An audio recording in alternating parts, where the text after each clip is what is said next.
My mom abandoned us, so we abandoned her back. When I was 18, I found out my mom was messaging someone online who lived in another state. One day she decided to fly over there and meet him. She was supposed to stay for a week, and at first I thought it was awesome that I'd have the whole house to myself, but then 1 week turned into 2, then 3, then eventually it had been a month since I last saw my mom. Everyone kept asking me when she'd be back, but she never gave a definitive answer. After about 2 months I got a call from her telling me that she was staying over there and that I was now in charge of the house, which meant I had to pay all the bills by myself. I refused, but she insisted I pay them since she was no longer living here. I told her she needed to come back and do something with the house because it was under her name and not my responsibility. After that she hung up on me and wouldn't answer my calls or texts no matter how many times I tried to reach her. I ended up packing my things and went to my dad's house. When the bills started rolling in, she sent me all the links to payment sites, but I ignored them.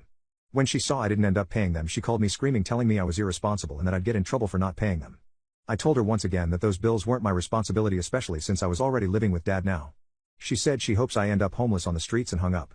She tried to get other family members to pay the bills because she didn't want to sell the house. She gave up and ended up coming back in order to sell the house. In the time she was here we barely had any contact, and when she eventually moved back to be with her new boyfriend we talked even less. I only knew how her life was going through social media. Our family was devastated that she had abandoned us, and although it took some time, we were able to move on. It's been 5 years since she left, and I recently got a message from her asking if she and the new family she created could come stay with me. She went to a couple other family members first but was rejected each time. Apparently she has no support system over there and needs help because she's a stay-at-home mom and her husband got fired.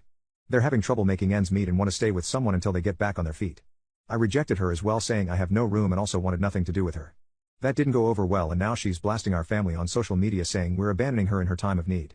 It's ridiculous that she doesn't see the irony in her own words. She texts us nonstop saying how we have a duty as her family to help, but I explained we didn't owe her anything because the day she abandoned us was the day she lost her family. She told her husband, and now he won't stop sending us texts about what an awful family we've been. We've since blocked them and 2 weeks have passed, but